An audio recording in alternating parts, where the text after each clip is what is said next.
Bom dia, hoje é quarta-feira, dia 14 de abril de 2021, e esse é o Sua Excelência, o fato de hoje, no formato raiz, vamos dizer assim, né, humano? Nós dois aqui, pautados para analisar os três fatos do dia, da semana, das próximas semanas. Primeiro, fato número 1, a CPI do genocídio, ou CPI da Covid, enfim, está sendo instalada no Senado Federal. Enfim, haverá um foro para debate e levantamento de informações sobre os crimes cometidos contra os brasileiros, contra o povo brasileiro, né, por meio do aparelho de Estado, por meio do próprio governo nacional, que é um governo que se omite por um lado e atua contra a vida e de maneira negacionista em relação à pandemia por coronavírus e que se revela um governo criminoso. Enfim, a CPI vai sair do papel, né, e é inexorável que ela ajude a construir um roteiro que apure os crimes que estão a acontecer. E o crime central é o crime de genocídio. 2. A sessão do Supremo Tribunal Federal de hoje, né, do plenário do Supremo, sessão virtual, que vai, enfim, se pronunciar sobre a CPI, né, do genocídio e não cumprirá a expectativa, né, se você olhar toda a tradição do tribunal, a expectativa que o governo tem, que é um governo, como a gente sempre fala, extremamente ruim e desqualificado para a batalha política. O governo que perdeu tudo na CPI até aqui, ele espera que o Supremo declare hoje que a CPI só pode trabalhar depois que passar a pandemia, ou jogar isso para outubro. O Supremo Tribunal Federal nunca se pronunciou em assuntos que dizem respeito ao regimento, ao regramento dos trabalhos do Congresso, de uma forma a afrontar a liberdade e a independência que o outro poder da República, que é o Legislativo, tem, de estabelecer os seus prazos e os seus métodos. É o que eles chamam de interna corporis. O que o Supremo vai dizer hoje, e talvez em uníssono, talvez 11-0, é que cabe agora, cumpridas as obrigações, cumpridas as determinações para a abertura de uma CPI, e elas já estão cumpridas, tem assinatura de 1/3, mais do que isso, 1/3 seria 27 senadores, tem 32 assinando o requerimento, tendo o fato determinado, e tem, aliás, no requerimento, no pedido de abertura de CPI, feito pelo senador Randolph, né, do Amapá, o objeto da CPI é muito claro e muito específico: atos e omissões do governo federal no combate à pandemia, especificamente no caso do Amazonas. A CPI ontem ganhou um contorno que não precisava estar lá. O senador Eduardo Girão, do Podemos do Ceará, que é um neófito, está em seu primeiro mandato, nunca foi nada na política, foi uma obra. A eleição dele foi produto de uma traição política dos Ferreira Gomes ao Eunício Oliveira, né? O Eduardo Girão não compunha a chapa do Eunício Oliveira, mas foi eleito com a ajuda dos Ferreira Gomes na última hora, num jogo sofisticado até de traição política, mas o fato é que Eduardo Girão está lá e resolveu dar uma de grande ator numa cena que ele não conhece a ribalta e tentou fazer um novo requerimento de uma CPI que apuraria atos de governos estaduais e prefeituras. E aí nem precisou de o Supremo se pronunciar. A ala, a consultoria legislativa do Senado Federal, que é muito boa, diga-se aqui, é o ápice da carreira pública. A consultoria legislativa, tanto do Senado quanto da Câmara, composta por funcionários públicos concursados, por funcionários públicos que são servidores de uma carreira de Estado, né, e têm independência política em relação mesmo aos parlamentares eleitos, né? A consultoria legislativa do Senado disse: o Senado não pode apurar isso aqui. Então, é óbvio que o Senado não pode apurar. Por quê? Porque ele não pode se imiscuir em casos de governadores e prefeitos, né? Isso é constitucional, é uma vedação constitucional. Pode sim apurar desvios de recursos enviados para estados e municípios. E isso já aconteceria normalmente no curso da CPI. Foi assim, afinal, na CPI dos precatórios de 1997, se eu não me engano, 1997, que foi uma CPI que apurou desvios de recursos a partir do Banco Central, da concessão do Banco Central, que colocou no banco dos réus, ali para depor na CPI, por exemplo, o governador de Pernambuco à época, Miguel Arraes, e o seu neto, que era o secretário de Fazenda, Eduardo Campos, né, foi uma CPI que provocou um terremoto em Brasília e apurou desvios estaduais. Então não precisava do Girão ter se exposto e expor a sua incultura política, né, daquela forma, porque a CPI chegaria a isso. Mas o Supremo também vai se pronunciar em relação a dois aspectos fundamentais da cena política de hoje.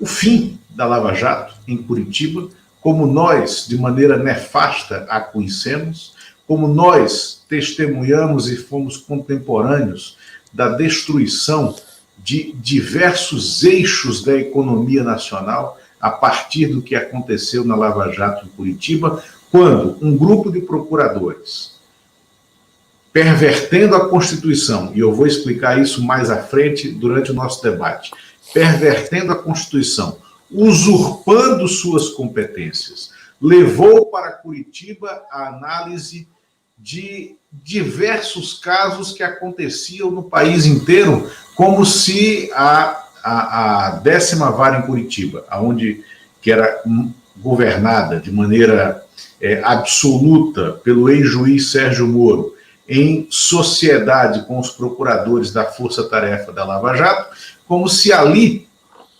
fosse uma espécie de mata-borrão, né, do país inteiro, e não era. Então, essa competência que já caiu por uma decisão liminar do juiz Luiz Edson Fachin, ele disse que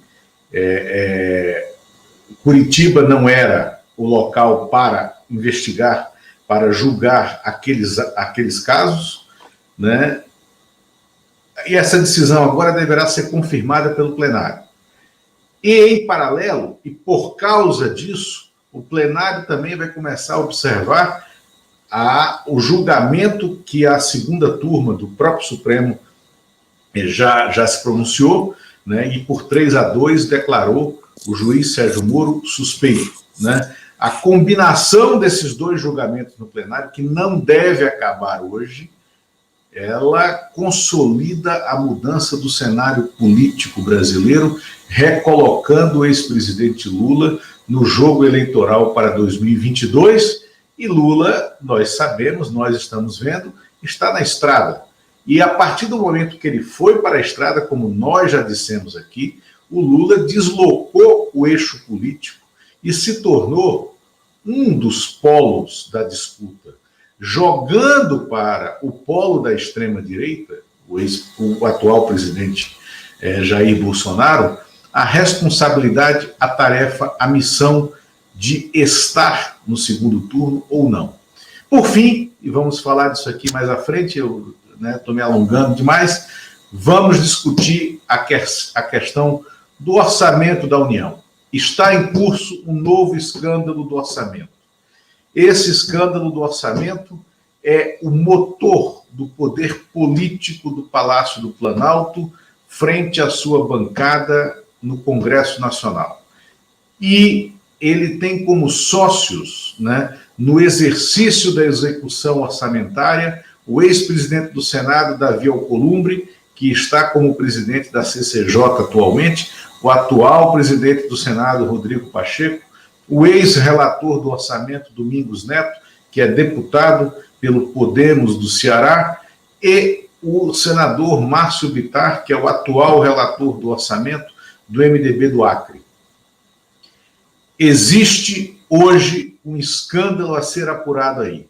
O orçamento da União terá que ser sancionado até o dia 22. De maneira inédita, desavergonhada, inacreditável, há conselheiros do presidente Jair Bolsonaro aconselhando-o a deixar Brasília, a deixar o país no dia 21, para que não recaia sobre ele a responsabilidade de assinar o orçamento da União, deixando isso para o vice-presidente Hamilton Mourão, porque a assinatura no orçamento pode decretar as razões para um novo impeachment ou as razões para a declaração de inelegibilidade de quem assim o fizer.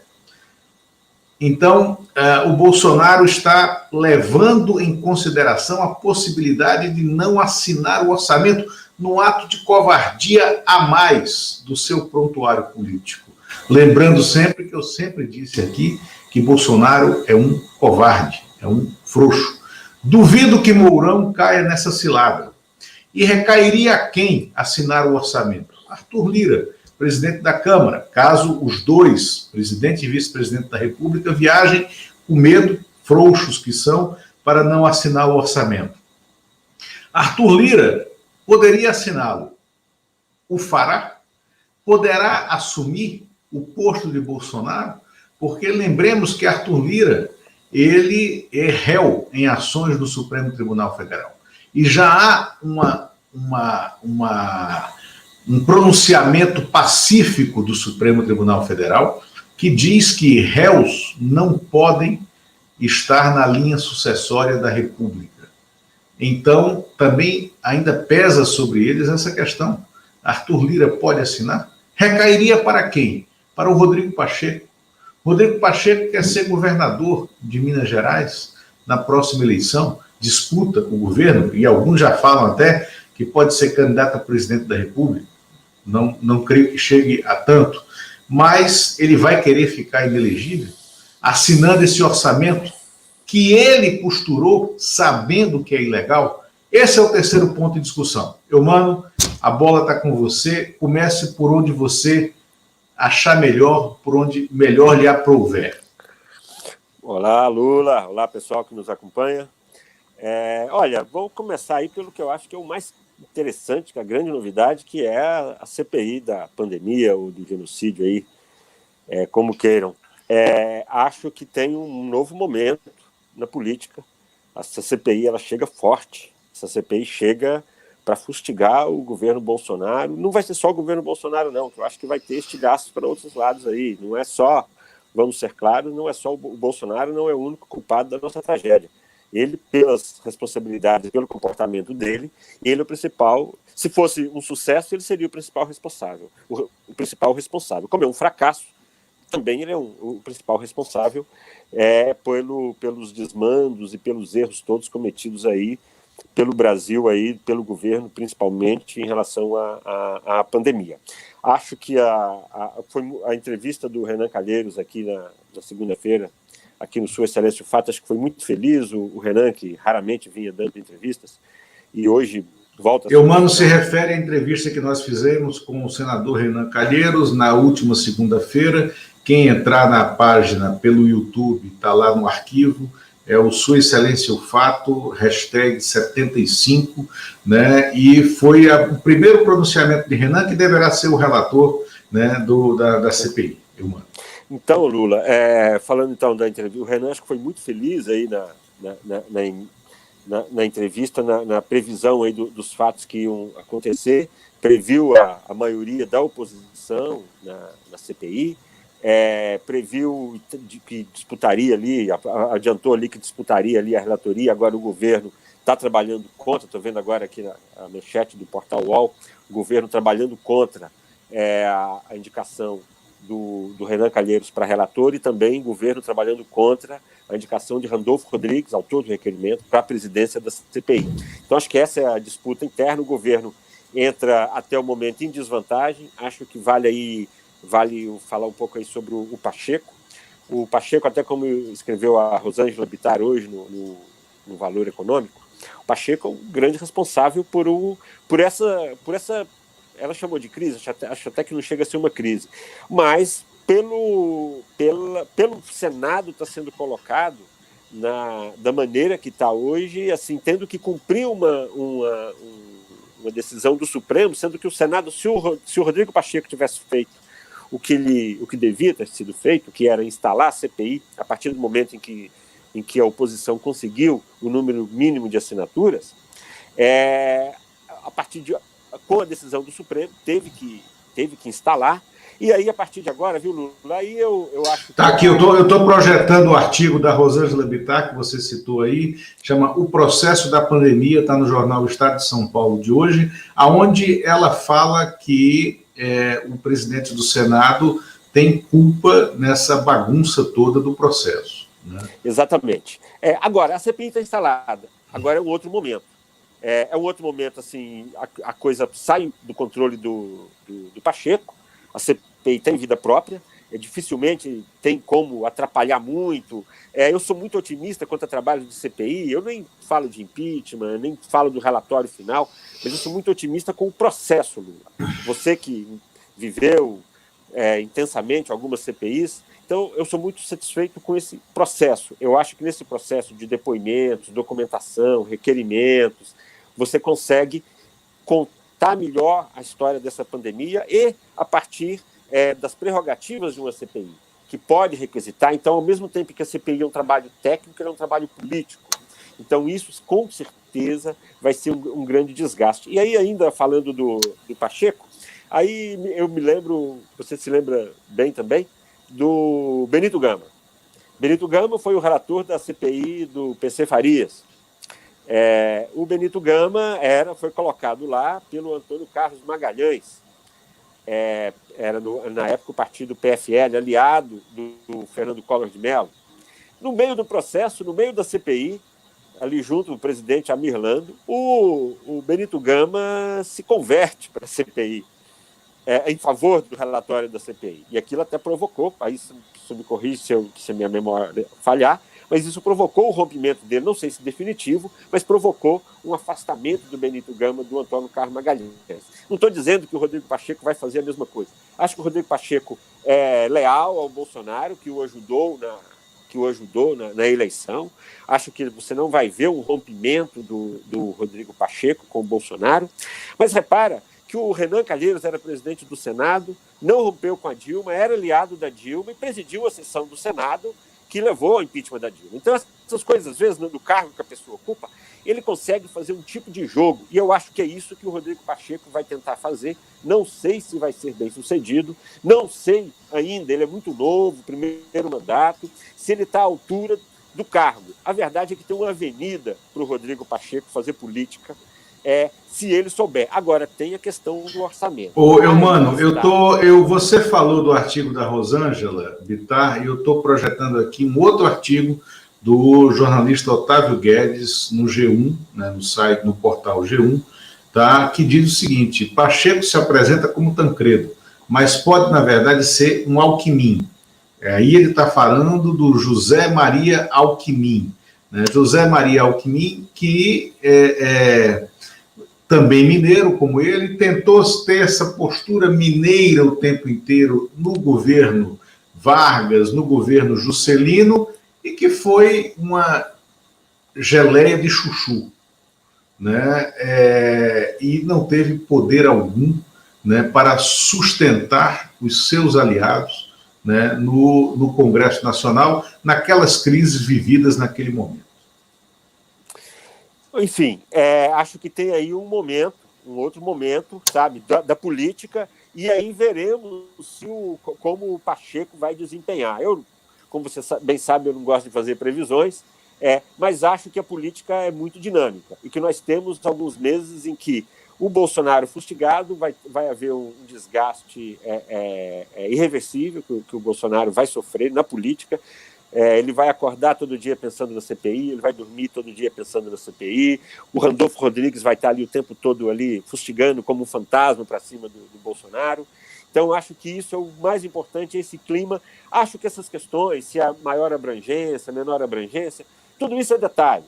O ter colocado a CPI ela tem vida própria agora, vai depender da maioria dela, e o escopo dela vai ser definido pela votação dos requerimentos, pela votação das convocações. Isso depende aí desse foi colocado. O importante é que ele tivesse um escopo definido, com fato determinado, para que não houvesse depois questionamentos. Agora, a CPI, né, Lula, a frase mais antiga, ninguém sabe como acaba. E essa realmente não dá para saber como acaba. Acho que é uma oportunidade, a maior oportunidade até o momento que a oposição tem para fazer oposição. E fortalecida com o MDB, aparentemente, não sei, o MDB às vezes também surpreende um pouco, não sei bem o perfil aí do Eduardo Braga, que às vezes é uma no cravo, uma na ferradura. Então a gente tem que ver ainda essa composição. Tudo pode mudar, inclusive, a favor do Bolsonaro. Mas o potencial dessa CPI é fustigar o Bolsonaro todos os dias, o dia todo. Aí, Lula, indo para o STF, aí, que você falou aí dos 3 assuntos. Não, peraí, então vamos só um minutinho. Vamos encerrar o assunto CPI aqui, para não ter que voltar a ele depois que você falar. Eu vou compartilhar aqui, mano, a possível composição, né, da CPI, de acordo com a cena do dia, tá? Bom, o governo tem franca minoria na CPI se ela ficar desse jeito que está, tendo 7 votos, são 11 membros titulares, tá? Então, no momento, o placar é 7-4 na CPI, 7 votos contra o governo, 4 a favor do governo. Dos 7 votos contra o governo, já estariam Eduardo Braga, Renan Calheiros como titulares, né? Suplente Jader Barbalho, do MDB, né? Omar Aziz, né, do PSD do Amazonas, Otto Alencar, do PSD da Bahia, PSD de Dado, Tasso Gereissati, do PSDB do Ceará, Humberto Costa, do PT de Pernambuco, e Randolfo Rodrigues, da Rede do Amapá, que é o autor do requerimento de criação da CPI, mesmo que a Rede não tenha uma bancada suficiente para impor um nome na CPI, o Randolph tem que estar lá, também por tradição, né, tanto do Senado quanto da Câmara. Quem propõe CPI senta na cadeira como membro titular. Isso é uma tradição e não será quebrada nesse caso. E os 4 governistas, até o momento, que imagina-se que irão compor, porque a indicação ainda não está oficializada, são Ciro Nogueira, do PP do Piauí, Jorginho Melo, do PL de Santa Catarina, Eduardo Girão, do Podemos do Ceará, e Marcos Rogério, do DEM de Roraima. Aí, primeiro, vamos esgotar o assunto CPI. A gente falou aqui segunda-feira, na entrevista com o Renan, né, que é uma entrevista que quem não assistiu vale assistir, porque ali estão colocadas todas as bases do que pode vir, e ele certamente será o relator da CPI. Né, e como trabalhar, o tati-bitate da questão parlamentar numa CPI e como se trabalha numa CPI. Mas, mano, o cientista político Marcos André Melo, da Universidade Federal de Pernambuco, fez um levantamento e sobre todas as CPIs que aconteceram no Congresso Nacional entre 1946 e 2015. Pasme. Entre 1940... A gente falou disso na última... Isso. Aí eu quero relembrar aqui. Entre 1946 e 2015, 20% das CPIs propostas sequer foram instaladas. Apenas 49% das instaladas foram até o fim. Agora, ele fez um corte também pós-Constituição para cá e também nos últimos tempos, nos tempos mais recentes. E ele mostrou que de 2002 até 2015, no Senado Federal, somente 12% das CPIs propostas, 12%, chegaram ao final com relatório final. E por quê? Porque a CPI, ela é instrumento da minoria. É fundamental a gente bater nessa tecla aqui. E por isso que ela só precisa de 1/3 das assinaturas para ser instalada. Porque ela é instrumento da minoria. E a minoria tem que ser preservada nos parlamentos, porque preservar a minoria é um preceito fundamental das democracias. Minoria hoje pode ser maioria amanhã.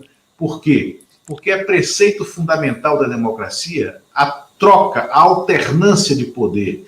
Ou a maior democracia, mais assentada democracia do mundo, que são os Estados Unidos, não demonstram isso no seu bipartidarismo, a troca, a alternância de poder. Por isso que CPI tem que ser preservada e por isso que o Supremo Tribunal Federal, ao dizer para o Rodrigo Pacheco, instale a CPI porque tem todos os objetos para instalar, ele viu-se obrigado a instalar em nome da biografia que ele quer construir, e não a de um prontuário, como a Rosângela Bittar ou o Otávio Guedes já estão dizendo, olha, o Pacheco, esse jovem que assumiu o Senado e que era quase um desconhecido, que a gente punha tanta esperança nele, pode não ser tudo isso aí. Pode não ser. Ele pode querer brincar de ser Tancredo, mas na verdade ele não está sendo Tancredo. Na verdade, eu acho que a gente tem que se acostumar que ninguém é tudo isso aí, né, Lula? Assim, ninguém é tudo isso aí. Ninguém é tudo isso aí. Né? Vamos partir do princípio que ninguém é tudo isso daí, porque não estamos aqui falando de grande... Né? Então, os personagens têm que construir e reconstruir suas biografias. Suas biografias, está certo. Quem tinha vai ter... Muita gente tem que reconstruir, quem não tinha vai ter que construir. E a CPI, acho que e esse momento político nosso, daqui até o ano que vem, vai ser um momento aí da gente rediscutir biografias e construir... Sem dúvidas. Boa, excelente observação. Agora, aí vem aquilo que você falou, os caminhos de uma CPI, a beleza de uma CPI. Quando a CPI do PC se instala em 1992, o governo tinha, teoricamente, maioria. Eram 22 membros titulares ali, porque era uma CPI mista, 11 deputados, 11 senadores e 22 suplentes. O governo tinha uma maioria tênue, né? Entre os 22, o governo tinha 12 votos e a oposição 10. Era um Congresso muito mais apertado. O PFL, que na época, né, é o atual DEM, era tido como partido dos profissionais, né? Coube a ele indicar o presidente da CPI. E aí o Collor pediu ao Antônio Carlos Magalhães, que era um dos caciques do PFL, governador da Bahia, que indicasse uma pessoa de sua estrita confiança. Ele indicou o Benito Gama. E Marco Maciel, relembre-se, Marco Maciel era líder do governo Collor. Uma pessoa, uma figura parlamentar interessantíssima e uma pessoa muito ampla. Indicou o nome dele, de toda a confiança dele, José Múcio Monteiro, que foi deputado muito tempo depois, que foi ministro do Lula, né, da Secretaria-Geral de Governo, que foi ministro do TCU, deixou o TCU agora há pouco, teve um convite para virar ministro da Secretaria-Geral de Governo do Bolsonaro e recusou. O Bolsonaro queria o Zé Múcio como seu ministro na articulação política. Benito Gama vai presidir a CPI, Zé Múcio é um dos integrantes, essa maioria é 12-10 para o governo. Aí, na madrugada anterior ao início da CPI, vem uma primeira grande traição, e aí vem essa beleza que você falou, e isso está descrito até em Trapaça, volume 1 de Trapaça, a beleza do processo político. Jorge Bornhausen, que era um dos caciques do PFL, ministro-chefe da Secretaria-Geral de Governo do Collor, colocado no palácio para operar a política, tinha como adversário regional em Santa Catarina o senador Esperidião Amin, que era senador lá e que é senador de novo agora, continua senador, o Esperidião Amin, né, pelo PDS. O PDS era a antiga Arena, que virou PDS e de cuja costela tinha saído o PFL. Esperidião Amin disputava a cena política conservadora de Santa Catarina com Jorge Bornhausen.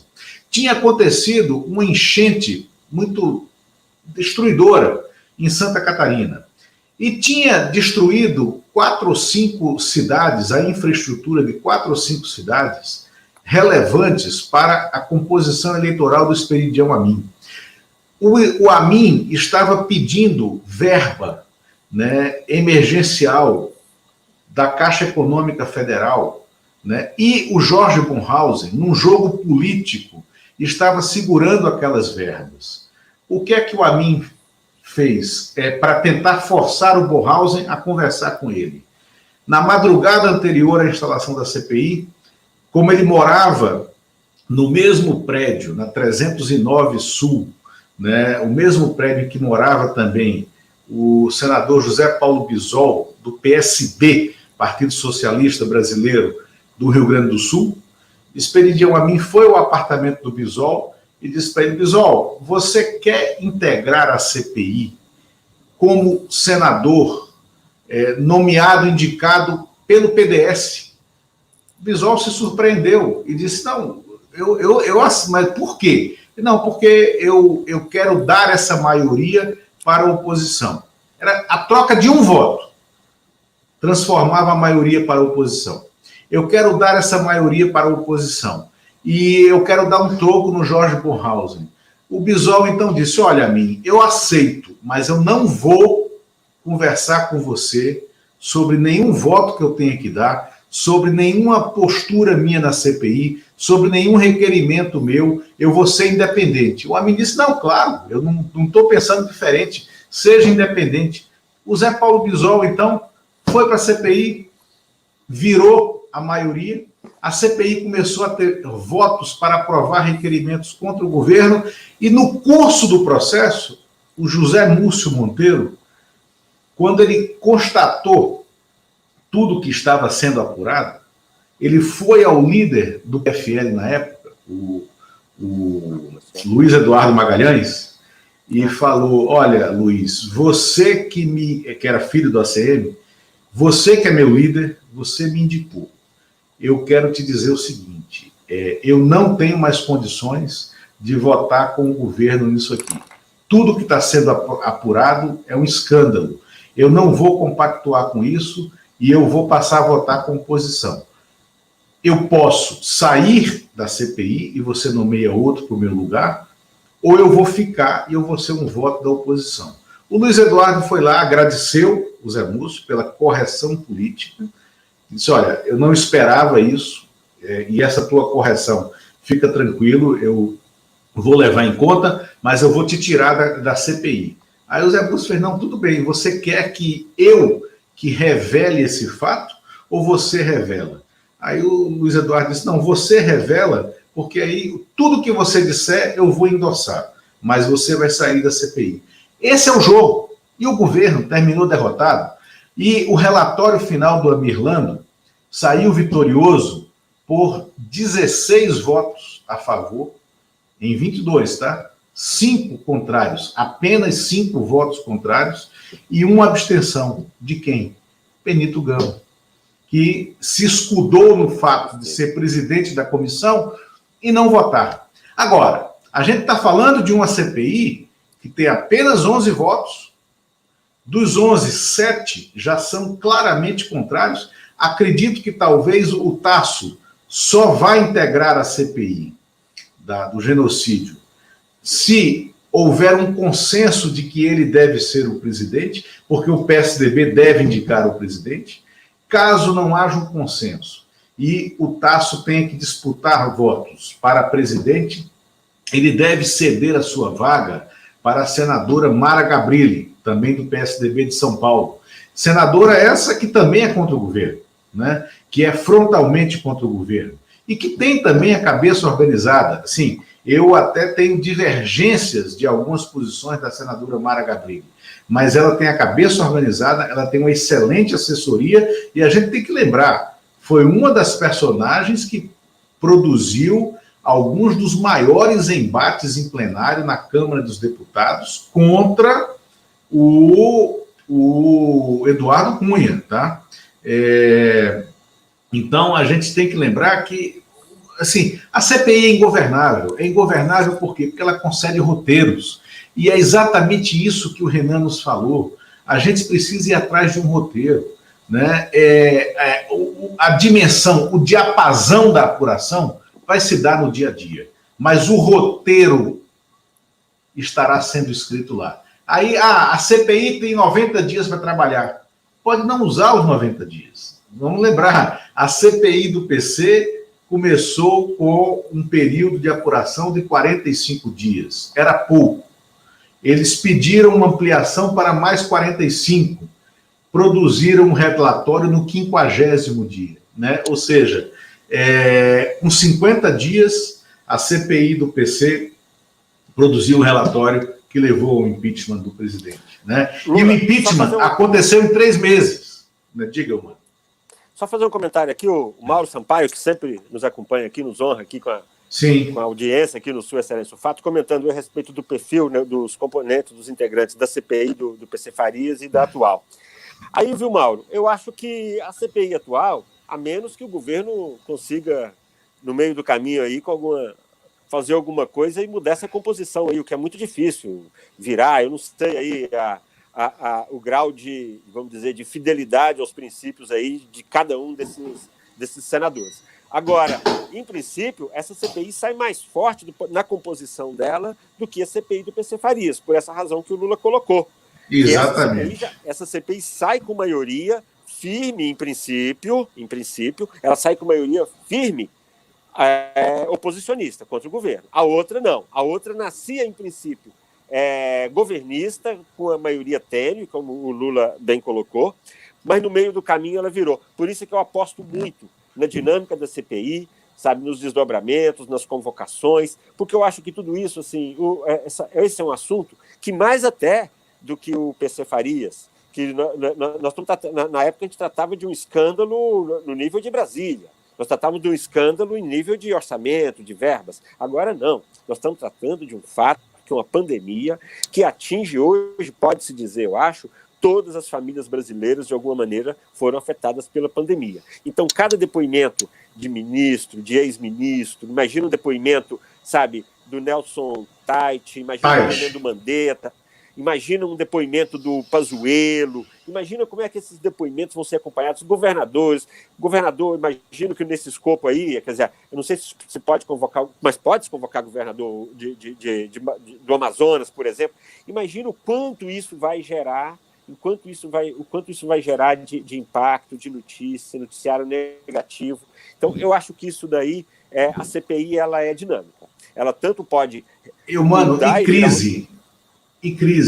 Você imagina o seguinte, até o Chico Sá, nosso amigo Chico Sá, sugeriu, pensando com cabeça de roteirista, que ele é também, imagina a CPI começando com o depoimento de 3 pessoas que perderam parentes, pais, mães, avós, familiares no Amazonas. E que acreditaram no discurso do governo. Por falta de oxigênio. Ele descrevendo isso sentado na CPI. Outro por não ter estrutura, não ter UTI lá em Parintins, porque aconteceu. Né? E um terceiro por falta de UTI na Grande São Paulo, porque aconteceu. Foram 555 pessoas. Agora, crise política.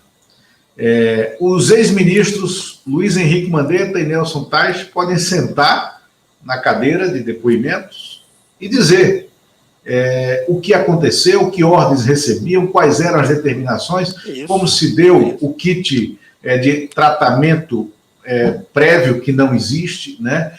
Mas convoca-se o Pazuello. Pazuello é general da ativa.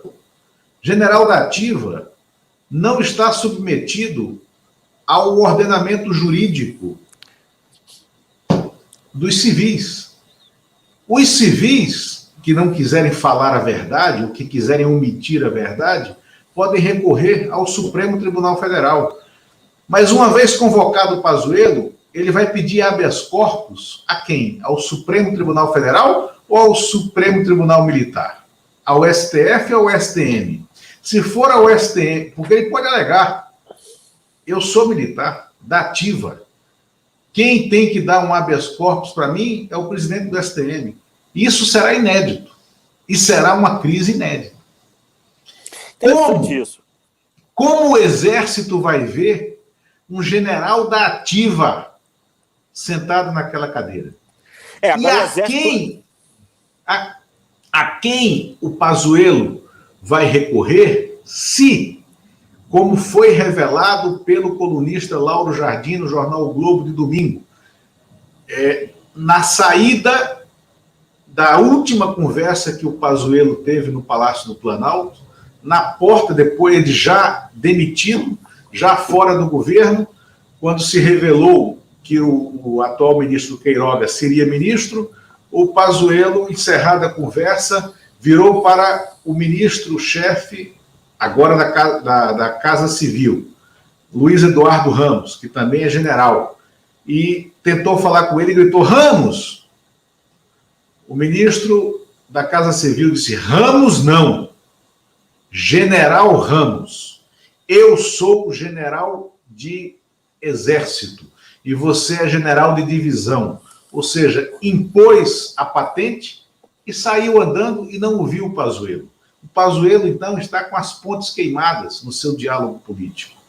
Né? O Pazuello vai recorrer a quem? Ao bispo? Que bispo? Né? Aliás, bispo, o Dom Odilo Scherer, no Roda Viva de segunda-feira, disse que é genocídio, sim, o que está acontecendo no país.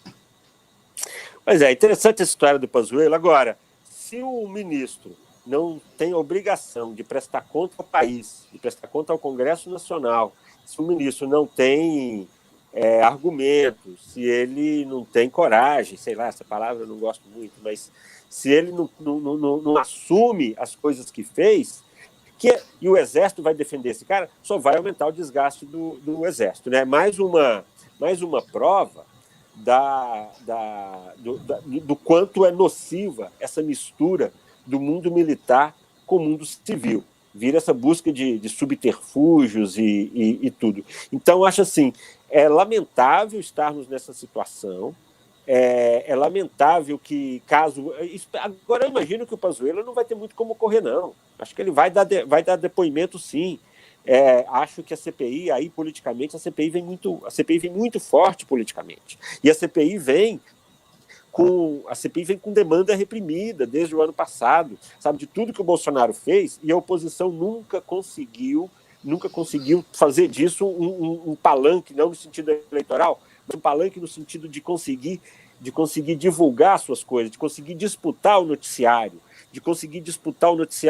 e de conseguir, assim, hoje, pela primeira vez, Lula, eu acho que a turma do gabinete do ódio, a turma das fake news, eles vão ter menos material para produzir do que a realidade. Eles vão ter que correr atrás, vai ser todo dia, vai ser um massacre. Vai ser um massacre para cima do Bolsonaro, eu não tenho a menor dúvida disso.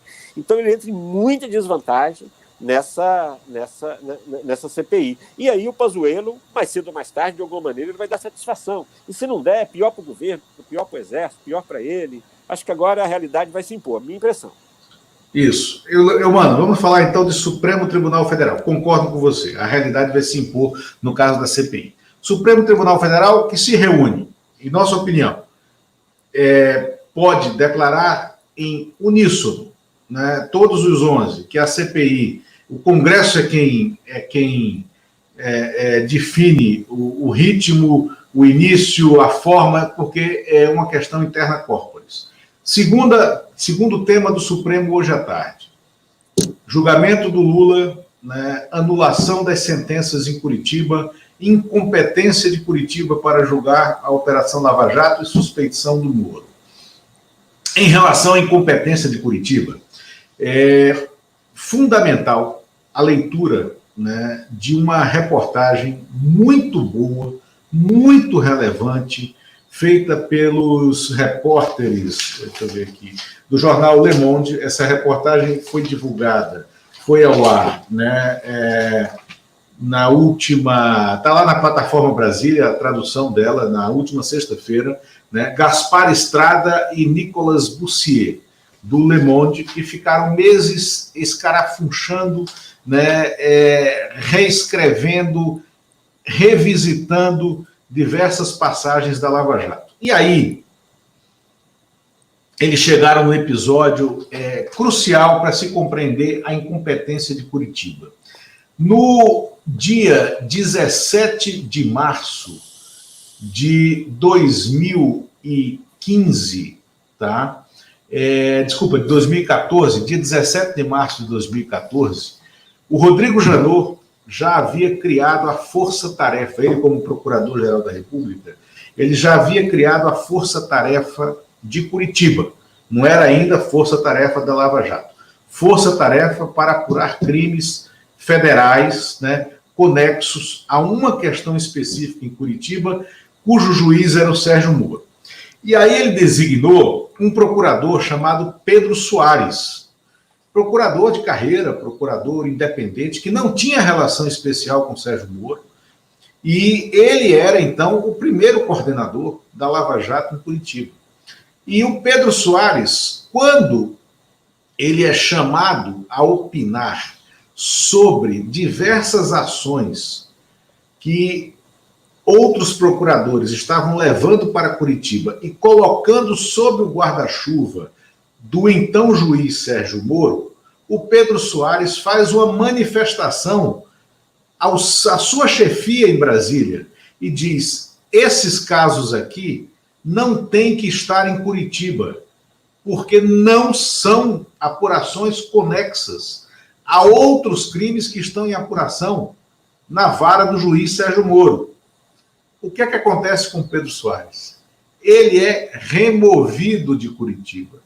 Ele perde, né? Ou seja, ele se manifestou já em 2014 exatamente da forma como o Fachin agora entendeu, o ministro Fachin entendeu. Curitiba não tinha competência para aquelas apurações.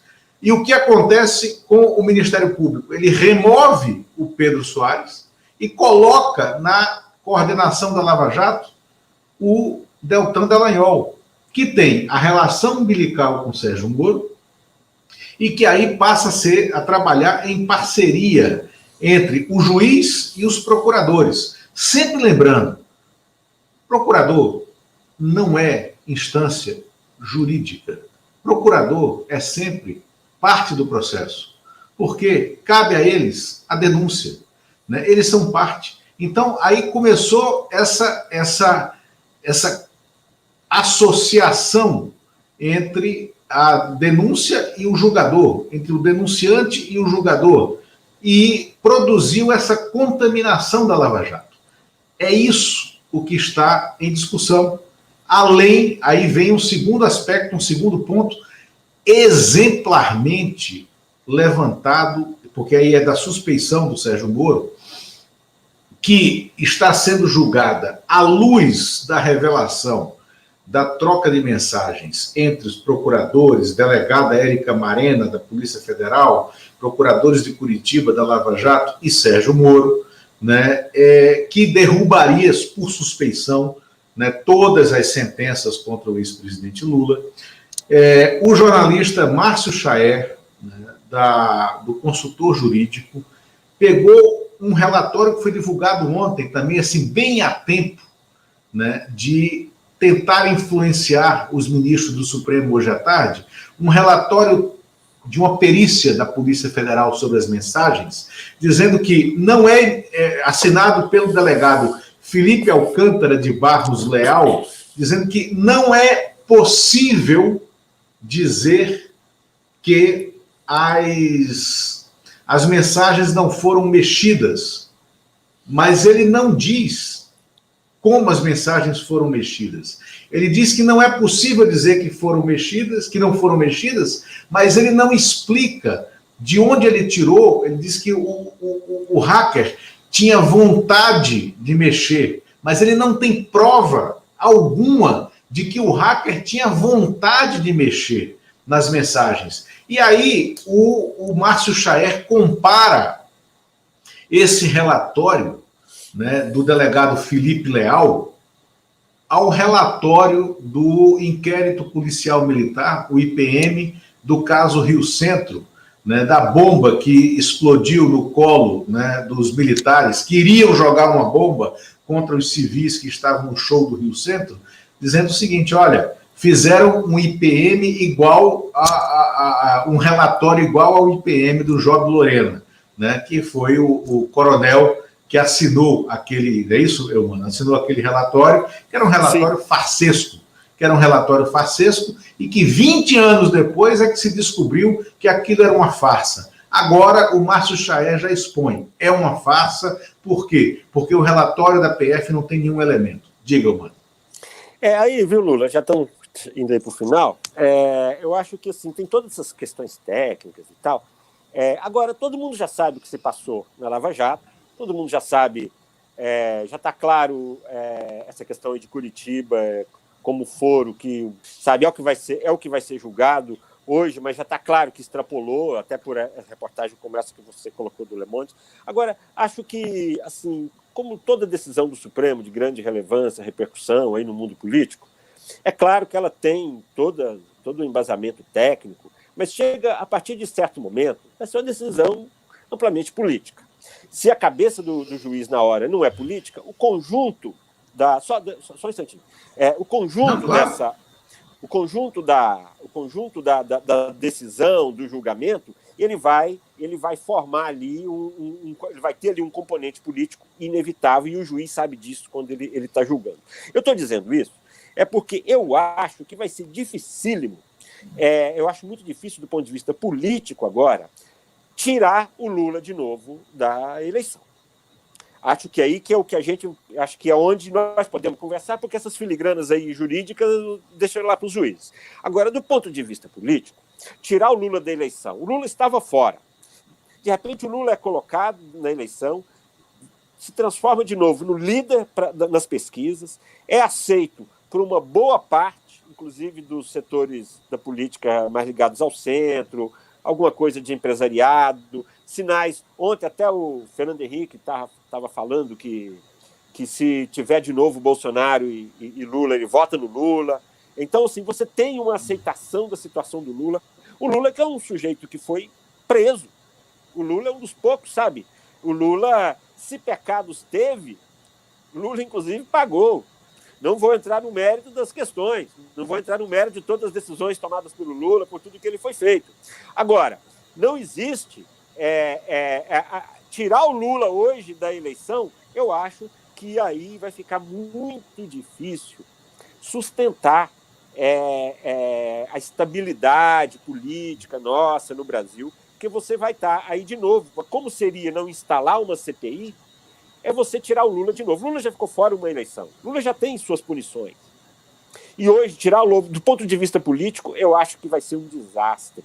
Então, penso, apesar aí tem um medo aí no PT, de que teve um Merval andou escrevendo sobre isso, Merval Pereira no Globo também, que pode ter tido aí uma mudança aí em relação ao voto do Fachin. Acho difícil, porque politicamente vai ser difícil sustentar essa situação daqui para frente. A realidade, mais uma vez, está se impondo. Não dá para vivermos sempre nas fake news, na forçação de barra, e por essas condenações, pelo perfil e pelos últimos julgamentos do STF, eu acho que a tendência hoje Eu que não gosto de fazer previsões, mas acho que para o Supremo vai ficar muito ruim, muito difícil, se eles reverterem uma decisão tomada recentemente aí pelo Fachin, que já produziu resultados políticos, já produziu resultados aí no cenário para 2022. É isso. Isso, não, sem dúvida, e concordo plenamente com você, e aquilo que a gente vem falando, Lula, no cenário, ele vira polo. A obrigação de estar no segundo turno agora passa a ser do lado direito até a extrema-direita. E daí a loucura do Bolsonaro com esse momento político, porque ele pode ser ejetado. E aí eu vejo com muita tranquilidade, eu estava até conversando, o MBL, que é um movimento aí que foi fundamental para a construção desse roteiro, desde 2016, foi fundamental como movimento de rua do golpe, do impeachment, sem crime de responsabilidade, fundamental no apoio ao Bolsonaro em 2018, rompeu com o Bolsonaro e está dizendo que vai lançar o Danilo Gentili, outro palhaço, né, para a presidência da República. O Danilo Gentili está gostando da ideia. O Sérgio Moro declarou apoio ao Danilo Gentili. Camaradas, essa turma vai ter que começar a pensar como a esquerda pensava no passado. Essa divisão é boa ou é ruim? Na minha opinião, a divisão, Danilo Gentili, se tiver 4%, 5%, 6%, 3%, vai tirar de quem? Vai tirar do Bolsonaro.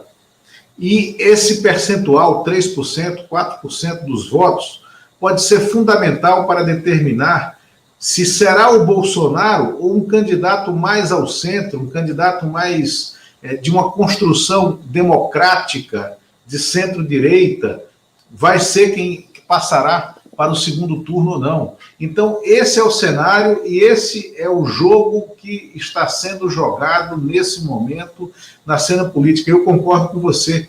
Os ministros do Supremo vão julgar politicamente. E eles agora têm medo.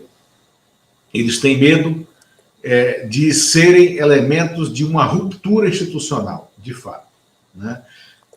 Por fim, Eumano, terceiro ponto, terceiro aspecto, que novamente voltamos à entrevista do Renan Calheiros. O Renan Calheiros levantou isso aqui na segunda-feira e é o que está acontecendo.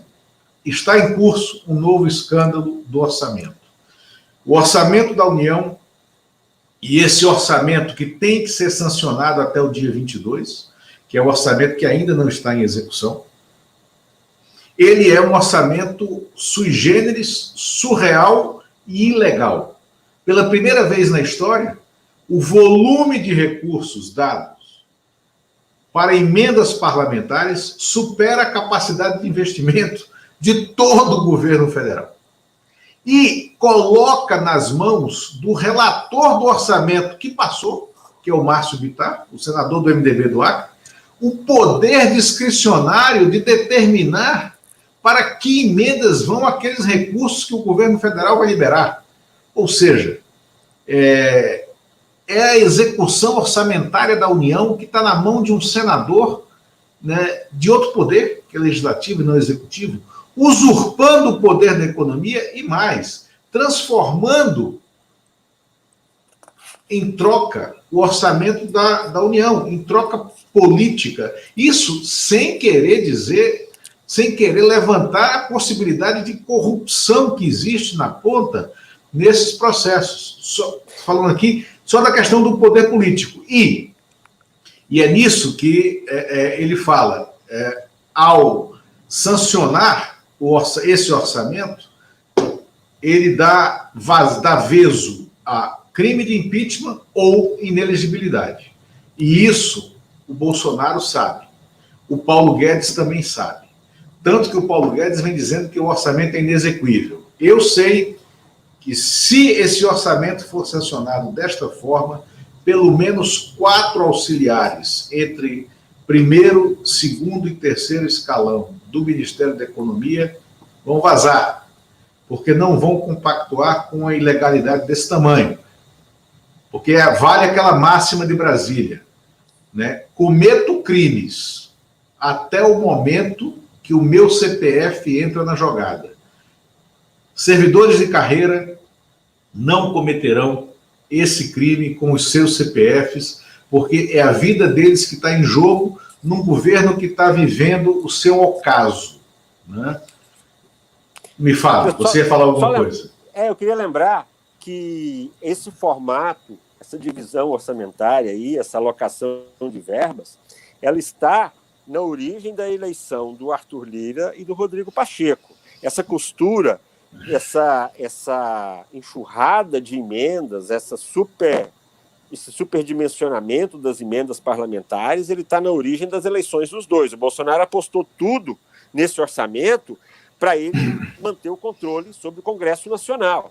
Vamos lembrar que todo o noticiário do final do ano passado, do início desse ano, sobre como estava sendo feito, de onde o governo foi tirando verbas para alimentar essa base, para sustentar essa base. Então, acho que esses assuntos estão todos muito conectados, sabe? Está tudo conectado na sustentação do Bolsonaro, na capacidade do Bolsonaro sobreviver, na capacidade que tem, está tudo isso ligado, orçamento, CPI, decisões do STF que tem impacto direto em 2022. Então, temos semanas, eu acho, bastante importantes para as definições aí do próximo ano, principalmente nessa questão do orçamento, na questão eleitoral relacionada aí às decisões do STF e, principalmente, na CPI, que é a grande novidade. Eu acho que nós vamos, inevitavelmente, Lula, continuar falando sobre CPI aqui nos próximos meses e espero que ela produza resultados aí para esclarecer. Não levo muito a CPI para punições, ela vai fazer lá os relatórios, manda para o Ministério Público, mas, no fundo, toda essa movimentação política aí, essa repercussão é que eu acho que vai dar o tom político daqui para frente. Estou apostando bastante na CPI. Sem dúvida, Eumano, obrigado. Chegamos ao nosso momento, temos que encerrar. E muito obrigado a quem nos seguiu até aqui, a audiência crescente, apoie o nosso canal.